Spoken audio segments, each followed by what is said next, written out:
you ready for the incredible sound of classic rock? No? Good, because now it's time for Visiting the Village.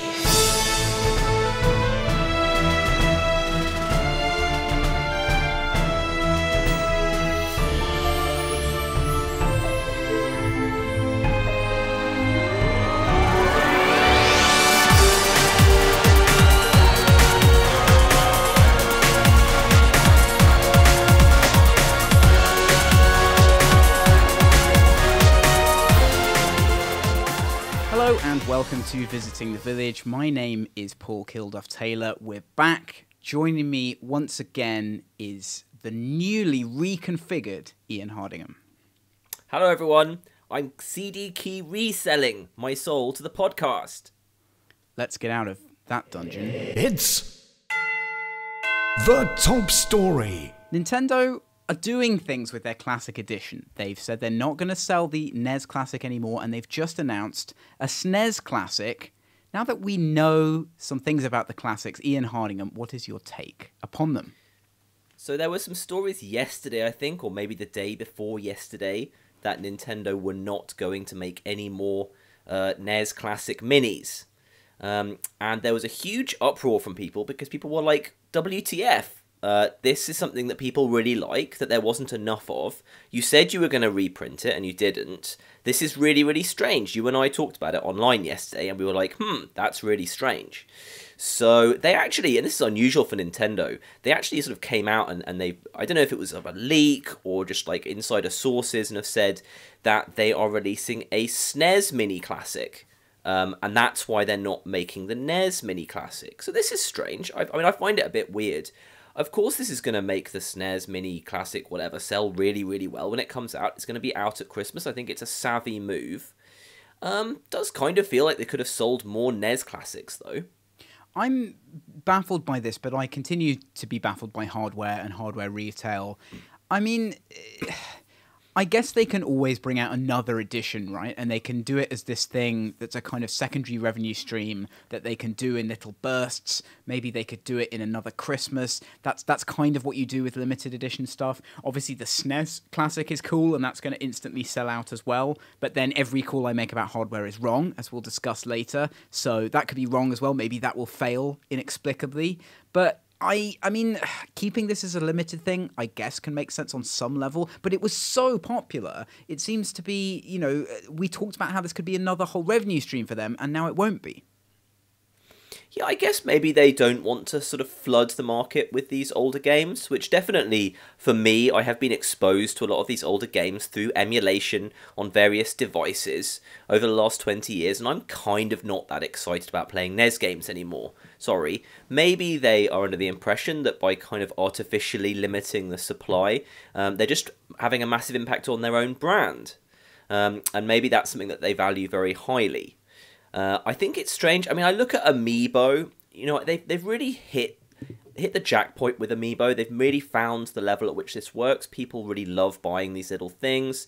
I didn't realise that you can get these Amiibos for Zelda, and each one, when you have it near your device or whatever, however they plug in, gives you special cheats. There's like an Amiibo that makes Zelda really, really hard. There's an Amiibo that turns you into Wolf Zelda and makes it quite easy. Yeah. I didn't actually realise they were using these Amiibos as sort of cheat modes. But basically, they've nailed that so well. I guess I have some respect for how they do things. Maybe they just felt very, very super clearly that they did not want to have this be one of their main hardware canons, but just have it as a limited thing. And that can make sense. I guess, is this the sneaker model of game sales where, as you say, it's all about brand? So you release this limited edition sneaker and everyone goes crazy over it. All of the kind of, you know, the sneaker nerds, they queue up at the shops and they wear them and they're like, hey, I've got this cool thing. And they're the people who kind of advocate your brand. Whereas, you know, the more mainstream shoe wearers will gravitate towards your kind of more mass-produced goods. Is it a brand play? Is it genius? Ooh, the sneaker model. I like it. Yeah, maybe it is. I mean, I really don't know anything about this. But, you know, if you manage to get the #1 selling toy every year by sort of reducing your sales for the rest of the year, that's going to help your sales of the Switch and your games on the iPhone. Okay, I mean, I'm willing to... this isn't something where I immediately went, this is definitely a bad thing when I saw that they announced it. I think there's definitely upside to doing it, and it'll be really interesting to see how it plays out. And ultimately, I'm just sad because I didn't manage to buy one, and now I can't. Now you never can. Yes. That's enough of that.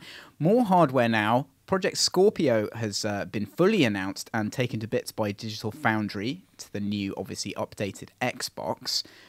This is all tech spec stuff, Ian, so I'm going to have to just throw it over to you to give us your view. Yeah, I don't actually know. I'm not a huge tech specs guy myself. I'm not going to list off anything. Dodging your responsibilities there. Yeah, so they've...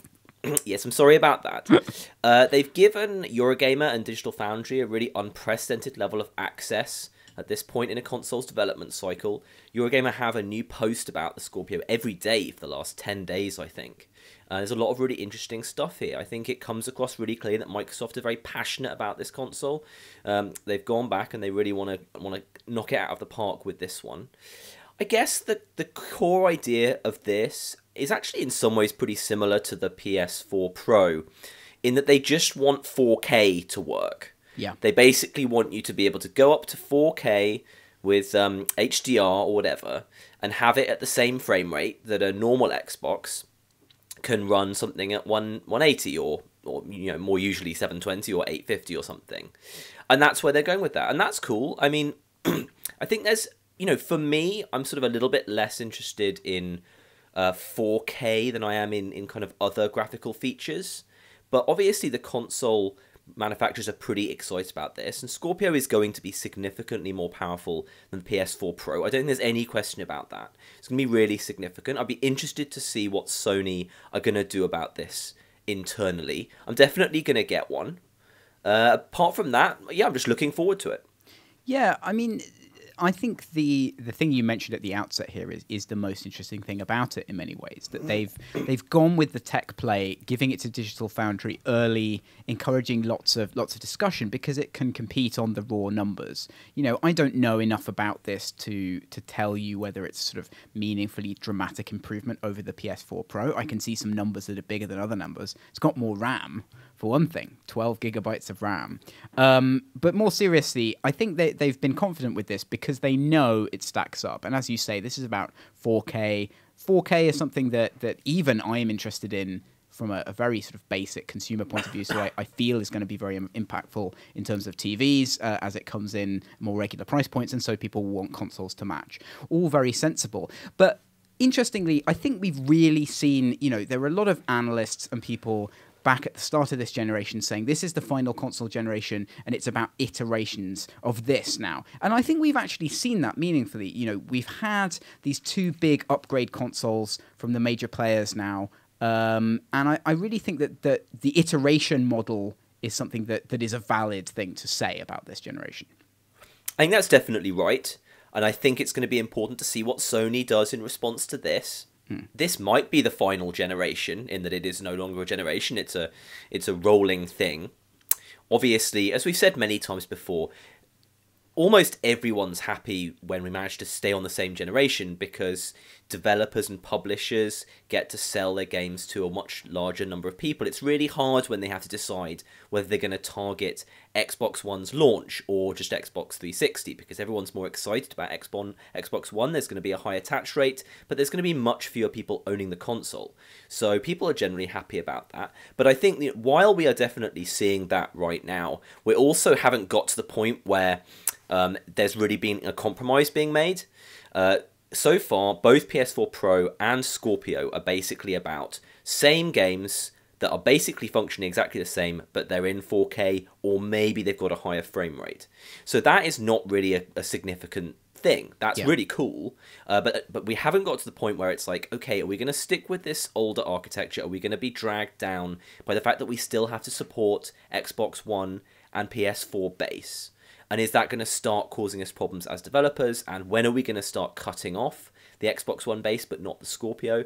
Those are the interesting decisions yet to come. And again, it's important to remember that if there is going to be a loser in this generation eventually, which may happen, in some ways it kind of looks like it might not happen, that there's a very clear winner, a very clear loser.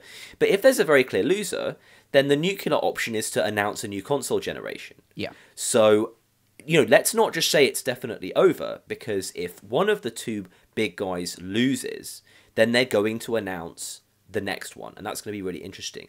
As a final note on these consoles, and as a consumer, the problem that I have is I'm really cool with 4K and HDR, but I want there to be no compromises. I absolutely don't want it to be a little bit less stable or be running at a lower frame rate. So it needs to be the exact same experience, because the resolution is the thing I'm willing to give up first, and frame rate is the thing, and responsiveness is the thing that I'm willing to give up last. So I've got a really nice 4K, huge, like 50-inch TV in my home office here, and I plug my PC into it to play games.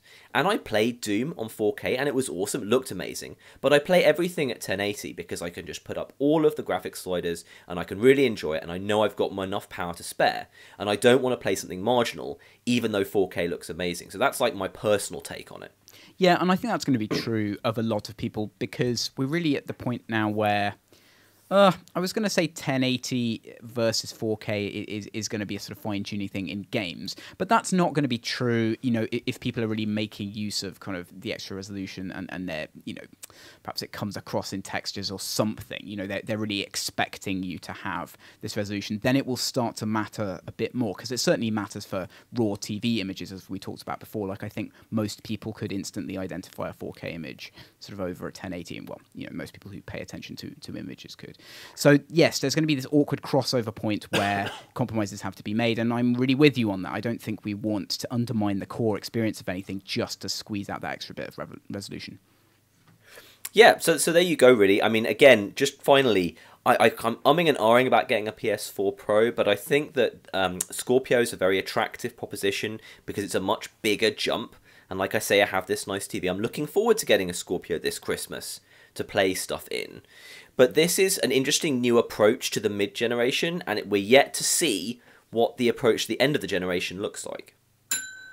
We have a topic on the schedule now which is just called the Switch, and I'm assuming that is a gulf in which we can fill with our wonderful Switch experiences. I don't own a Switch. You do own a Switch. I think you should. I do own a Switch. So we've talked about the Switch many times on this podcast. I think you're about to tell everyone that you were wrong about something, and I don't know how much you were wrong about it. We were concerned about it, but I think we both said, I certainly did, that I was excited about it, and I've got it, and I really like it. It's a really, really nice... I was about to say piece of kit, but I'm not allowed to say that. So a really nice console. It's really cool that it has this dock that you can plug it into. I guess it's cool that dock also allows you to play it on the TV, but I would never choose to play it on the TV, just personally. I'm waiting for some more games to be released. I think it looks a bit to me like a lot of the games I really love on the Vita are just going to be ported over to the Switch, so that's really cool, because it's a much bigger screen, and that's great. I really hope that Hotline Miami comes out on it. Zelda's amazing. I mean, I will say that I'm not the biggest 3D Zelda fan, and I think Zelda's brilliantly done as a Nintendo-ification of the open world genre. It does a couple of things that really wind me up, but it is very, very beautiful. And I'm really happy that it started off selling really well. I do think it's important to see what happens in the next 6 months and a year.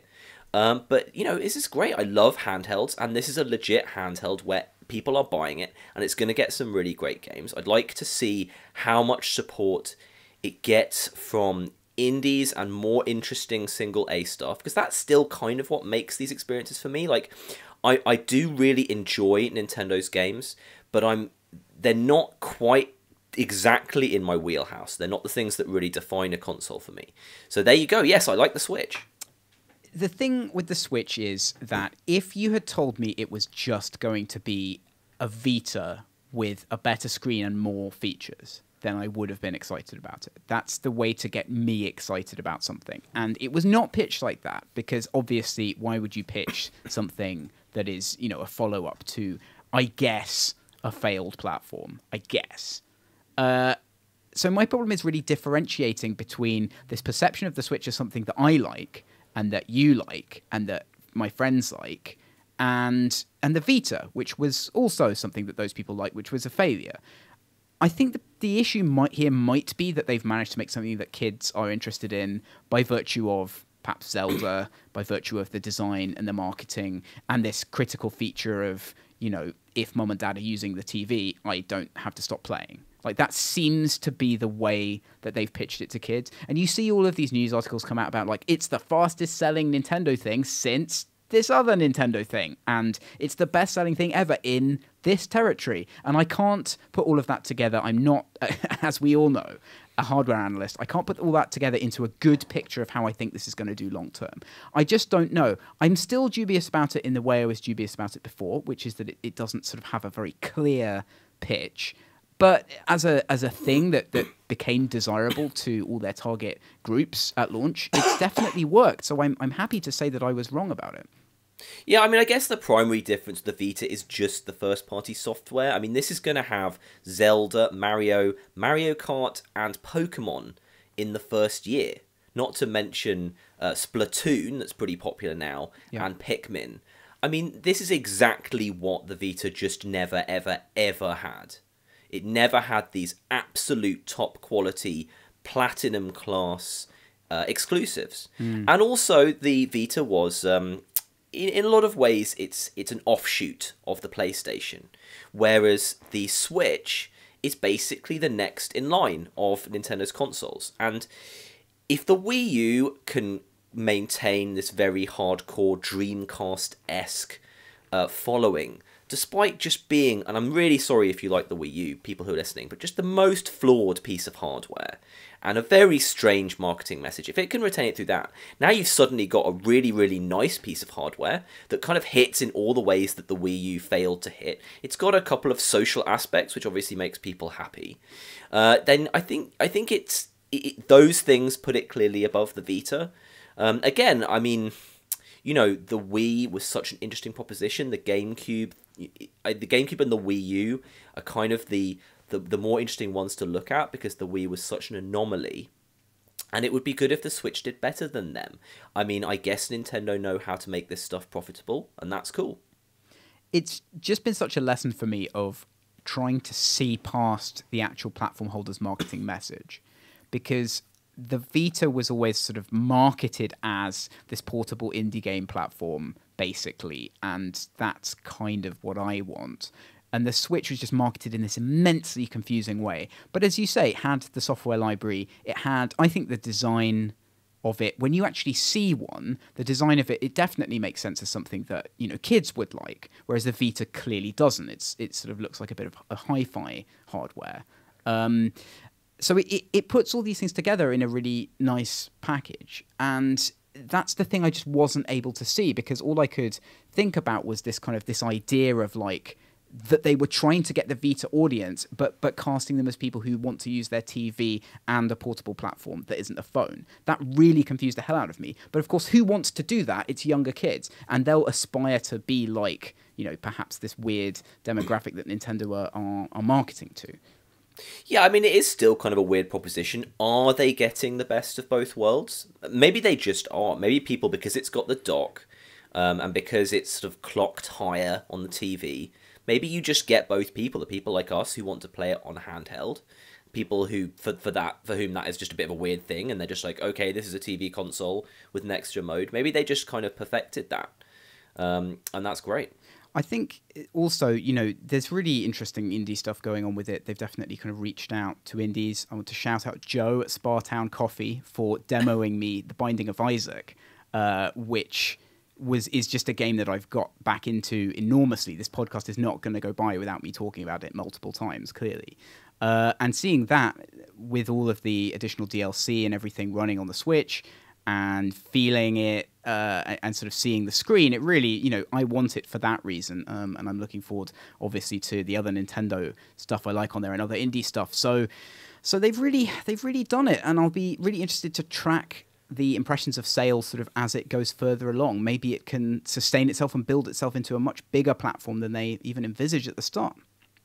Yeah, I mean, and I think the key question is still the power.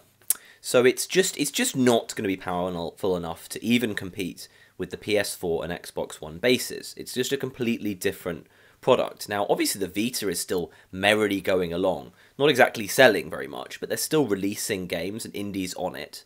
And the Switch is significantly more powerful than the Vita. I don't think it's going to be a problem for all of Nintendo's first-party stuff. It's still kind of, you're either a Nintendo fan and you love it, or it's your second console. I think it's probably fair to say. Yeah. Now, obviously, in this day and age, there is a huge amount of space for you to have a second console, especially when it's one you can play on the sofa while your kids are watching horrendous Netflix films. So I think it could just work, and I am really pleased. I was really underwhelmed by the Wii U, and I'm really pleased to just really enjoy this. And I can't wait for Pokemon to come out on it. Blizzard have announced that StarCraft and Brood War are now completely free, and they've added the first patch in 8 years, which, among other things, improves the look of Kerrigan's face on the title screen, or so I've heard. So this is very interesting. Obviously, they are going for a 4K enhanced remastered edition, which is coming out at some point. But they've just dumped, the original games out for free in an accessible form. What do we think about their relationship to their legacy stuff?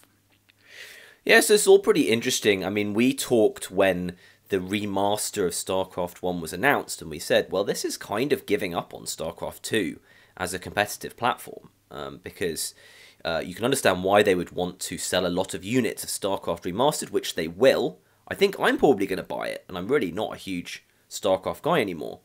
But, it's going to fracture the multiplayer player base, and I think we understand that StarCraft 2 is already in a certain kind of crisis when it comes to viewer numbers. So I'm interested most in whether they expect Brood War Redux to be able to start challenging in the MOBA space again, or maybe they just don't want to fight in that arena anymore, and they just want to sell 7 million units of this, which is cool. I think it's such a complicated thing because, as you say, it's a play for their very, very core community who still love Brood War and will watch Brood War tournaments and play competitive Brood War. But it's also this, as you say, it's kind of an admission that, StarCraft 2 is not the world's biggest esport anymore. It's definitely a minor league esport now. If you look at CSGO and MOBAs, and possibly even sort of other strategy things, StarCraft now would sit below all of those, and that's fine. And it's actually been a very good thing in some ways for the StarCraft community, because now they can stop going on about what do we have to do to stay in this top slot and actually focus on enjoying the game. So now you've got this situation where I think a lot of people have actually been introduced to Brood War, competitive Brood War, via SC2, and now Blizzard are really providing for that scene.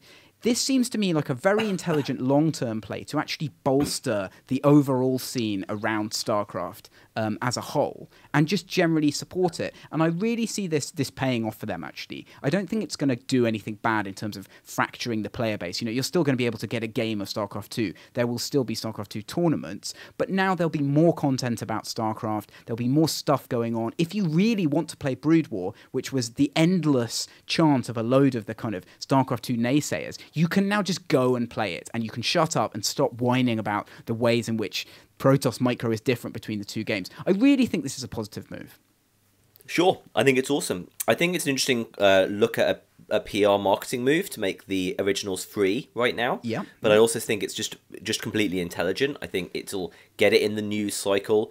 Some people who are interested will download it and be like, this is awesome. I want to play a more graphically enhanced version of this. Yeah. And I don't think it's got any downside. So I think this is just their marketing operation clicking on all cylinders, and that's great. If you start playing this now, there is literally no way you're not going to buy the remaster, right? The whole idea is like, yes, to get people re-hooked on the game, to remind them that it's there, to get them sort of thinking in a kind of Brood War way again, if they've been playing a lot of SC2, or, just to introduce the game to some new people. Really, really smart move, marketing-wise as well. I am also with you. I think the remaster is going to sell ridiculous amounts just on nostalgia alone. Lots of people love the single player in StarCraft as well, let's not forget, and the chance to actually play that story again in a meaningful new way is going to be something that people really like. Really love this trend of remastering games. Full Throttle Remaster obviously came out, I think, either today or yesterday. I didn't play that one at the time, but I like a lot of those point-and-click games. I'm really looking forward to playing it sort of with fresh eyes as a new player very shortly. So I think remastering is superb, and we're going to see other companies follow suit. Yes, well done, Blizzard. A strange one now. This has been going around Twitter, and it almost pains me to talk about it, but talk about it we shall. Frustum culling. Kotaku published an article which seemed to highlight the fact that Horizon Zero Dawn uses frustum culling as some kind of amazing, innovative technical trick. This came out of a dev video where they were showing it off. Polygon then responded to this by basically complaining that devs shouldn't say it was stupid. They are basically intimating that developers need to just calm down, and frustum culling is going to be a new thing to a lot of people, and they're allowed to be excited and blown away or kind of annoyed or have a weird reaction to the existence of frustum culling. Do you think that this technical stuff, developers need to just shut up about it, or is this a ridiculous reaction to something that happens in almost every game? Well, I think there's a lot going on here. So the original source of this is a documentary by a Dutch organisation called VPRO. I kind of assume this is a paid documentary by the developers, but I could be wrong about that.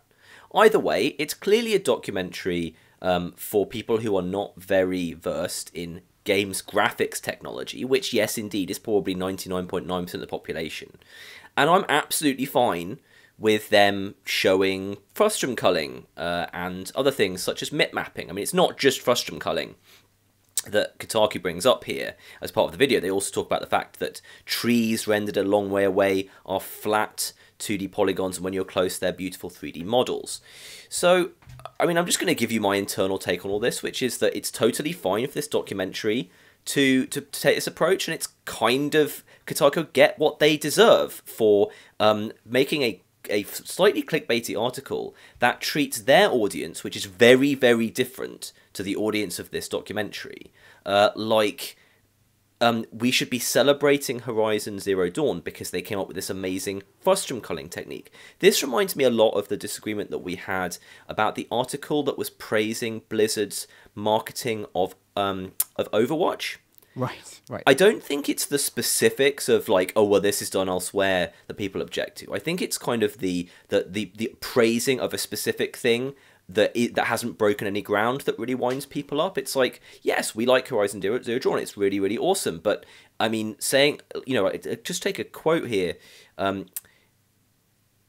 can't find the quote. Basically, it's sort of, you're giving too much agency to that one game, and that winds people up.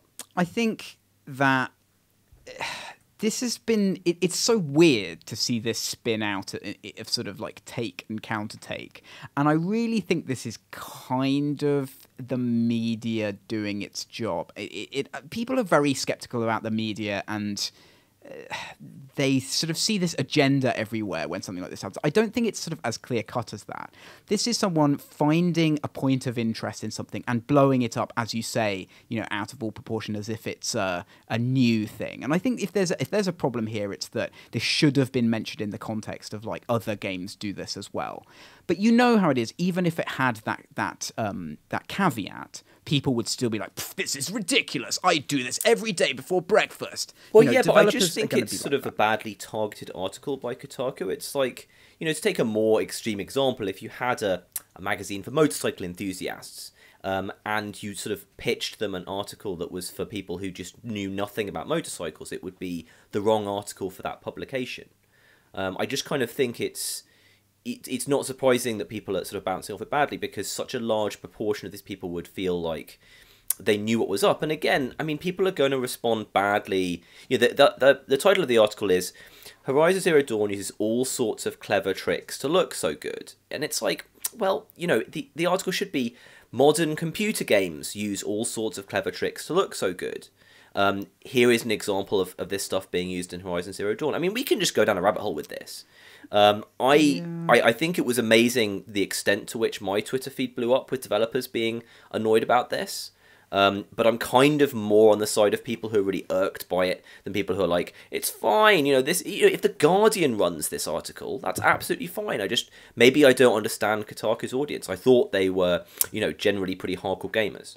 I'm pretty sure that, you know, if you look back at this, it says, you know, games like this don't just look incredible because of hyper-realism, but because their engineers use all sorts of tricks to save memory. And the headline is Horizon Zero Dawn uses all sorts of clever tricks to look so good, which in some ways could be said to imply that those tricks are unique. So this is a headline body text balance. A lot of it is, I'm sure people haven't read and passed the sentence where it says games like this don't just look incredible. I feel, having really looked at this, that there probably are sufficient caveats in here actually, and overreacting to this is, if you're seriously overreacting to it, then that's silly. If you're saying, oh, this is a bit ridiculous, that's fine. And I don't think we need a big kind of, counter backlash against this to say, like, you're being unfair to people for finding things wondrous. That's not what the developers are doing. They're reacting to it because it is a commonplace technique, and there's a sort of balance about how it's presented, I think. We are in agreement. I guess we are.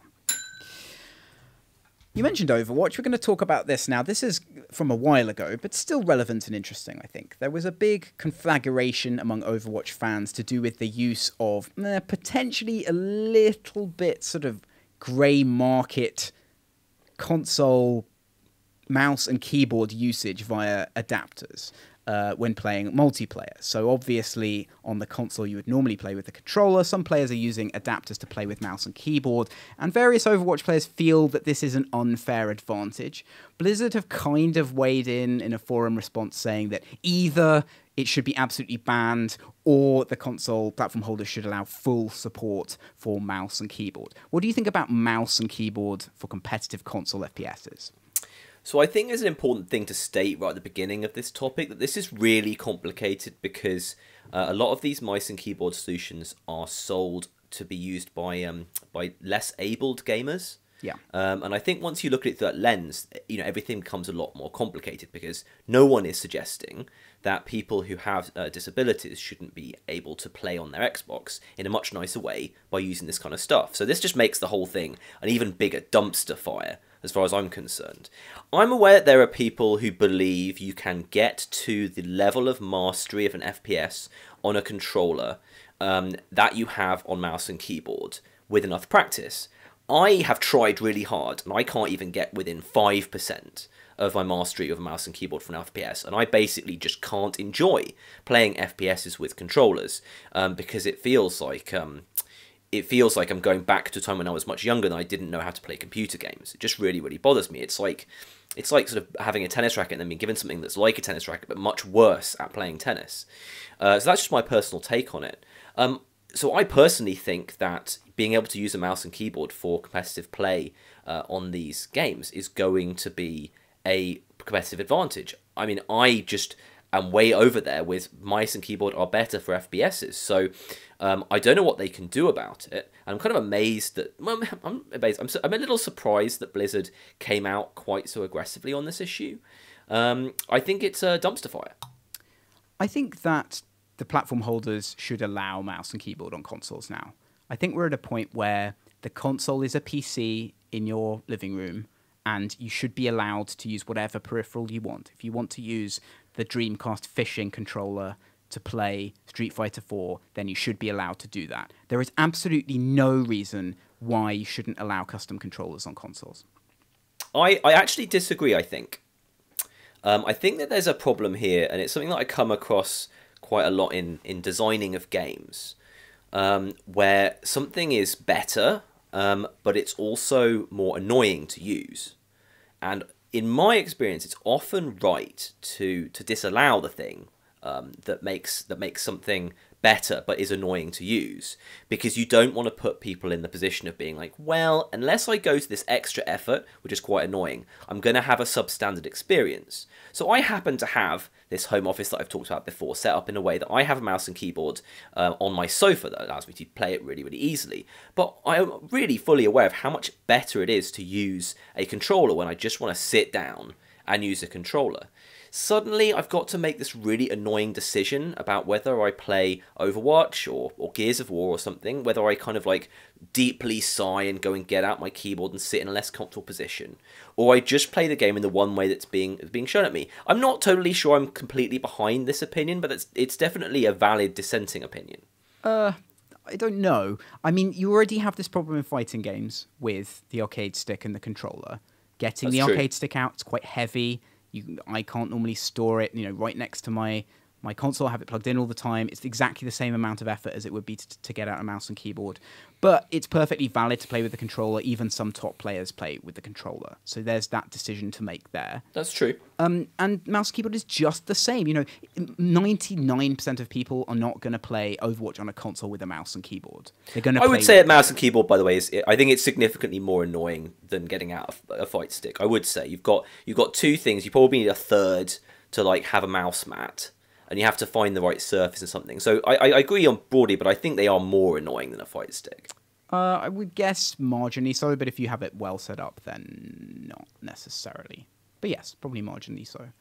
I just think you should let people do what they want to do in terms of control options. And this plays into the accessibility issue as well.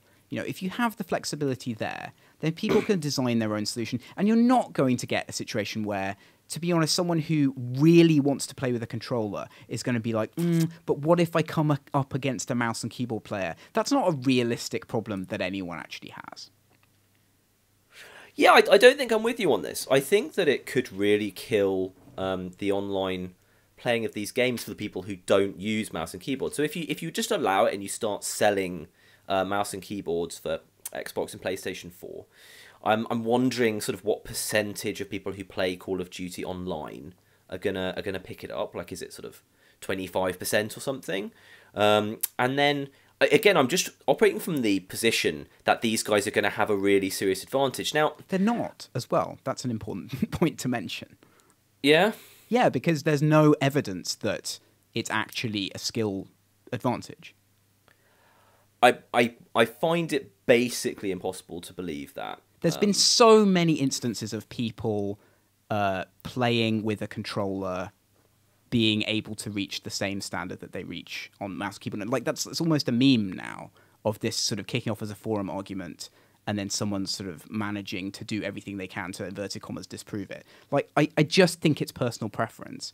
If you play a game seriously with a controller against someone who is non-serious in any way with a mouse and keyboard, you're going to win.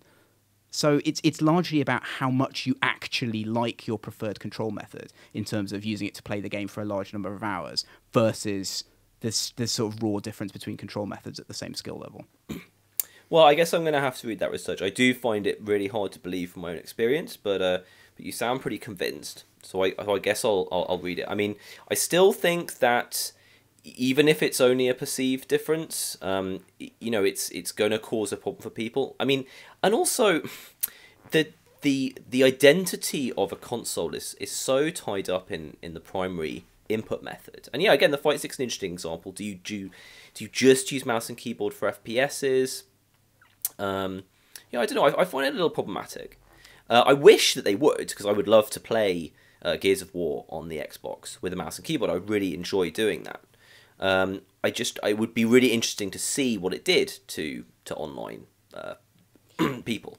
I think making the argument that one is better than the other, I'm yet to actually find any situation in which that's been true. So, for example, with Smash, you have the whole GameCube controller versus Wii U controller issue. I've played fairly extensively with both. I think it's very hard to tell which one is better, and it's largely what you're used to. If you talk to top players, they'll say it's what you're used to, and that they use the GameCube controller because they grew up playing Melee, and it's harder for them to switch over. You'll see a good balance of people sort of able to use both.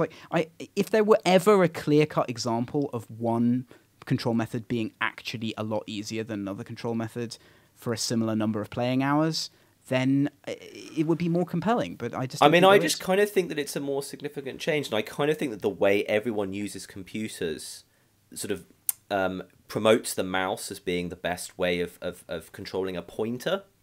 I then understand that it may not be valid to make that move from that being true, which I do believe it is true, to it being better as an FPS.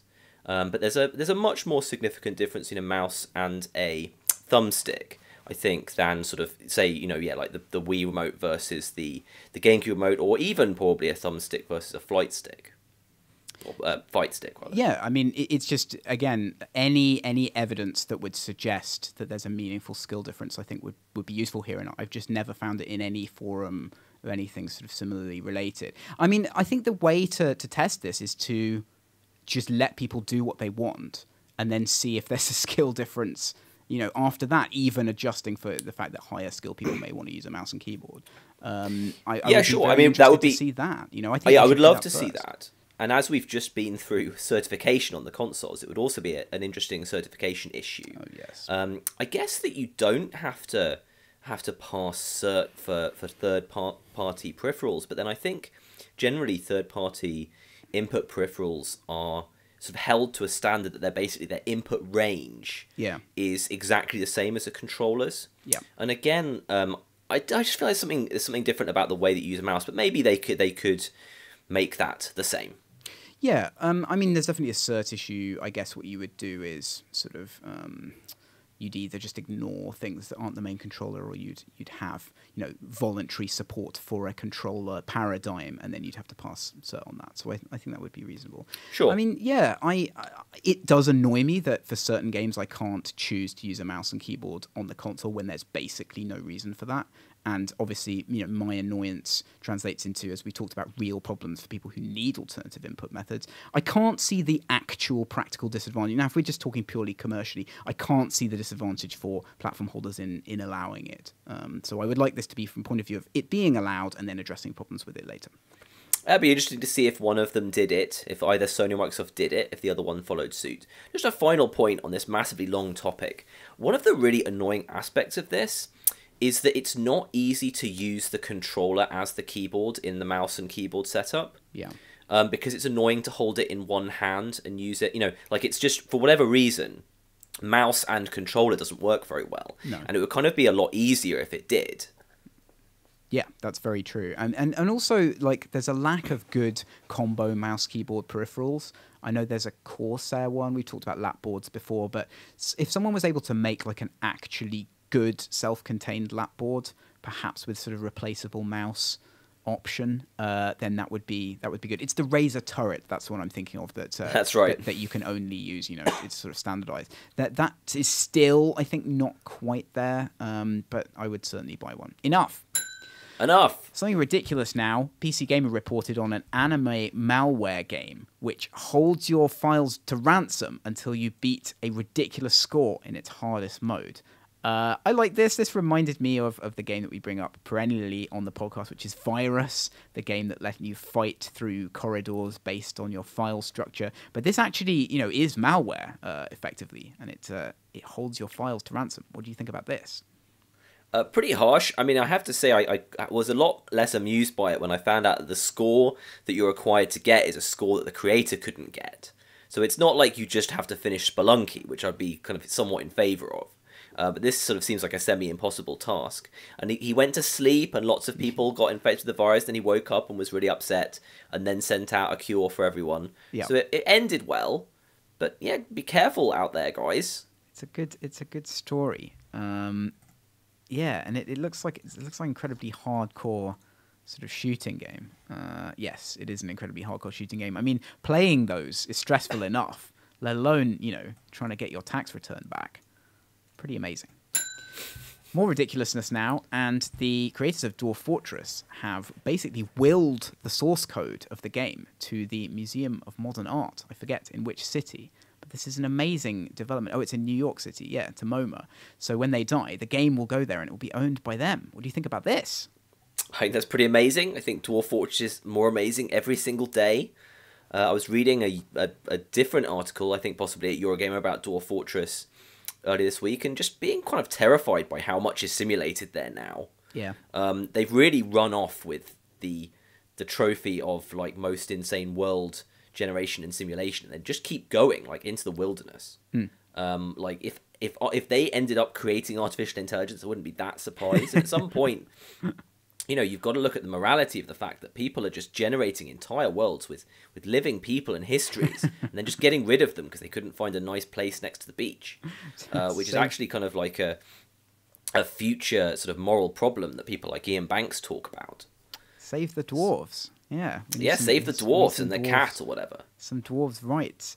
Yeah, do you think there's any way now that anyone can make a game like this? Like, in terms of... I mean, we've seen I don't really count, like, RimWorld and stuff as being like Dwarf Fortress. That feels like a very sort of light version of it that's focusing the simulation on very sort of player direct stuff. Yeah, I mean, I think it's like it in some ways, but I think, yeah, it's sort of 1% of it. I guess it's Ultima Region Regit is the only one that's trying. Yeah. But, you know, it just slightly feels like he's still designing top-down, and the Dwarf Fortress guys were able to start designing bottoms up like years and years ago.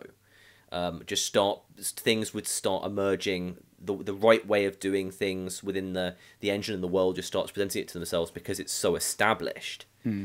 I think it's absolutely amazing. I mean, I spent a Christmas learning how to play it, and I kind of want to go back to it. Yeah, it's incredible. I mean, it's really my touchstone for...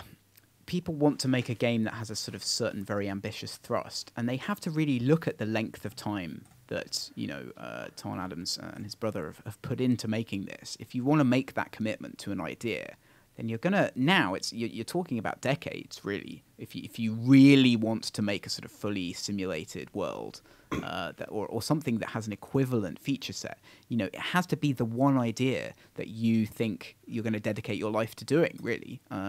Which is kind of a crazy place to be already with game development. You know, that there are these sort of fairly literal masterpieces that take an entire person's life to make.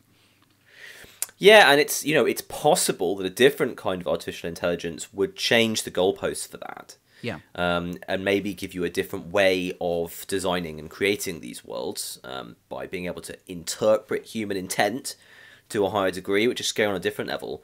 But you're right, it's kind of amazing to see something that is so definitely the absolute top of the paradigm, and just there's nothing else close. Let's talk about YouTube now. YouTuber Slowbeef posted a very interesting article on Polygon discussing the fairly sort of ancient and worn-out PewDiePie controversy, which we don't need to go into. But this article really interested me because he talks a lot about comedy. He's a kind of old-school YouTuber. Some people credit him with inventing the Let's Play, so he's been around for a while. And he basically says that YouTubers keep getting into these problems with extreme content, controversy, saying the wrong thing, because they're forced to make so much content so quickly. And if they're moving away from just purely, you know, playing a game and talking about it, they're essentially comedians. Comedians get the chance to refine their material over time, test it with small audiences, work out where the line is. You know, you're supposed to put one toe on the line. And YouTubers can't do this. So I thought this was actually a very intelligent take on something that is normally just a very emotional kind of reaction. What do you think? I was very impressed by Mr. Beef's writing. It reminds me a little bit of something that you might write, actually. And I really, really enjoyed this. I think, you know, a lot of it's about how hard it is being a YouTuber in general, and we do kind of understand how hard that is. It's an extremely competitive place. I agree, the comedy stuff was really interesting. I mean, I think I'd probably just buy it. Yeah. Obviously, experienced comedians are able to get that stuff right off the cuff when they're being interviewed or doing a skit somewhere that they haven't prepared for, and that's fine. But yeah, you know, you're not only just talking endlessly, you're talking endlessly while playing a computer game, trying to be funny, and we all use very off-color jokes when we're socializing with just our friends, and sometimes they're really funny and fine, and sometimes they get us arrested. Yeah. And you have to have that bar. I mean, you know, on the other hand, let's not lose sight of the forest for the trees. What PewDiePie did was absolutely ridiculous. Yes. And had enough preparation that at some point he could have thought, right. So yeah. I think having that internal sort of barometer of taste is also something that you kind of develop over time. I mean, we both watched and enjoyed the most recent Louis C.K. Special on Netflix. And there are things that he says in that which you couldn't say in any context online at all, without sort of getting an enormous backlash. And he's able to do those things largely because of who he is, the way that he approaches his jokes, his public persona. Obviously, he does get a backlash, And there are things in there that I didn't like, that I found offensive. And so, you know, it's so difficult to do something that is challenging comedy, considered challenging comedy, without being offensive. And as Slow Beef says, a lot of these people are not doing considered comedy. They have to say, in a lot of circumstances, almost the first thing that comes into their head, because a lot of it is effectively improvised, or done on a very, very short time scale, and it makes it very different. And it's just interesting to see that culture react to this, a culture now where every sentence you say can be analysed for its sort of validity and its acceptability, but also we're demanding more and more and more of such sentences from people. And the link to games is interesting. I mean, I do wonder about a lot of YouTubers stepping away from games. I think that can be when they struggle. You know, we've certainly seen some issues with people making political statements recently when, you know, people enjoy their context just about games. And I do wonder if it might be better to stick to games in many instances for some of these people. But who am I to judge? I'm not a YouTuber. Yeah, definitely. I mean, I certainly feel that bringing your own politics to something that's meant to be entertaining and completely unattached to politics is something which is just alienating a lot of the time, because you're not changing people's minds, and people, when they're watching a YouTube video, they're not actually looking, I don't think, to open their mind to different avenues. They're just going to be annoyed if you're talking from a different tribe, or just the same if you're talking from their tribe. So certainly I don't enjoy it when I'm listening to a sports podcast and suddenly something happens to do with politics. I think we really need to differentiate between the politics that's inherent in fiction and the politics that is someone's personal set of political kind of credo. Because that's been very blurred by a lot of recent discussion. Everything fictional has a political aspect to it, pretty much, and will reflect the politics of its creator. But equally, there's a difference between that and, as you say, using a platform that you have, which is about entertainment, in order to present a very sort of straightforward and unrelated political opinion. I think people are often going to react badly to that. So, like all of these things, I feel like there's a huge world of nuance which gets ignored in many of the discussions and arguments about them. But anyway, I definitely recommend reading this article by Slow Beef. It didn't, because it's very measured and intelligent, it didn't get a huge amount of attention at the time. So I do recommend that. It's on Polygon. Go and look that up. We transition gracefully out of the main body of the show and use our platform talking about gaming in order to talk about other unrelated things. We're going to move into the television and film lounge area. I wanted to talk about Get Out a little bit, which I don't think you've seen. I have not seen it, but I've heard it's very good. Yeah, Get Out is... I just wanted to encourage people who are on the fence about this for various different reasons to check it out. Get in. Yeah, to get in. If it's still running near you, or when it inevitably comes out on a digital service, I think you should check it out. I really, really enjoyed this.